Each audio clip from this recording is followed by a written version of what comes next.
Hello అండి, welcome back to my channel Jaitu's kitchen and blogs. నేను ఈరోజు అయితే వెజ్ పెరుగుతో చేసిన వెజ్ చీజ్ శాండ్విచ్ అనేది చేశానండి. ఇది సేమ్ బయట జొమాటో లాగానే ఉంటుంది. ఎలా ప్రిపేర్ చేయాలో చూస్తాము. ముందుగా 1 గంట ముందు ఇట్లా గుడ్డలో కానీ ఈ విధంగా చన్నీలో కానీ పెరుగుని వేసేస్తే నీళ్ళంతా బయటికి వచ్చేస్తాయండి. అది మటుకు గడ్డగా బాగుంటాయి, మ్యాన్యూస్ లాగా తయారవుతుంది. అది అంతవరకు ఇది సన్నగా చాప్ చేసుకున్నాను నేనైతే. క్యాప్సికమ్, క్యారెట్, ఆనియన్ దీన్ని 2 to 3 minutes అయితే సాటే చేసుకోవాలి. అది కూడా హై ఫ్లేమ్లో చేసుకోవాలి. లో ఫ్లేమ్లో చేసుకుంటే ఎక్కువ మాయిశ్చరైజ్ వచ్చేస్తుంది. అందుకని హై ఫ్లేమ్లో చేసేస్తే త్వరగా అయిపోతుంది అండ్ డ్రైనెస్ కూడా బాగుంటుంది. చూడండి, ఆ పెరుగునే వేసుకున్నాను ఇక్కడ. ఆ కర్డ్ని తీసుకున్నాక ఇందులో వచ్చేసి 2 to 3 స్పూన్ వచ్చేసి టొమాటో సాస్ని వేసేసుకోవాలి, లేకుంటే కచ్చపైన వేసుకోవాలి.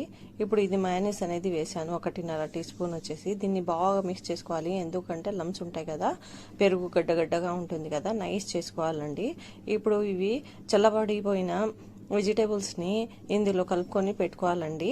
స్టఫింగ్ ఇది శాండ్విచ్లోకి స్టఫింగ్ తయారు చేస్తున్నాము. ఇది క్రష్ చేసుకున్న బ్లాక్ పెప్పర్ అండి. ఇది అయితే సాల్ట్, ఇంకా మీరు కావాలంటే చిల్లీ ఫ్లేక్స్ వేసుకోవచ్చు.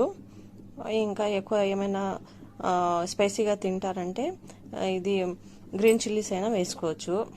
మేము తిన్నాం కాబట్టి వేసుకోలేదు. చూడండి, ఇప్పుడు ఒక బ్రెడ్ స్లైస్ని తీసుకున్నాక ఇందులో వచ్చేసి ఈ స్టఫ్ అనేది పెట్టేసేయాలి. ఇవి బాగా స్టఫ్ చేసుకున్నాక అంతా దీని మీద వచ్చేసి ఒక స్లైస్ పెట్టేస్తాము. స్లైస్ని, చీజ్ స్లైస్ని పెట్టేయాలి. చూడండి, ఈ విధంగా చీజ్ స్లైస్ని పెట్టేస్తే ఇంకో బ్రెడ్కి బటర్ పెట్టిన స్లైస్కి ఈ విధంగా ప్రిపేర్ చేసుకున్నాక ప్యాన్ని వేడి అయిన తర్వాత ఇందులో వచ్చేసి బటర్ ఆనిచ్చి ప్యాన్కి మళ్ళీ ఇది పెట్టేస్తే సరిపోతుందండి. బాగా హై ఫ్లేమ్లో కాల్చుకోవాలి. మళ్ళీ ఫ్లిప్ చేసుకొని ఇంకొక సైడ్ చేసుకోవాలి. అంతే, రెడీ అయిపోతుంది. ఎంతో రుచికరమైన, చాలా అంటే చాలా బాగుంది టేస్ట్ అయితే.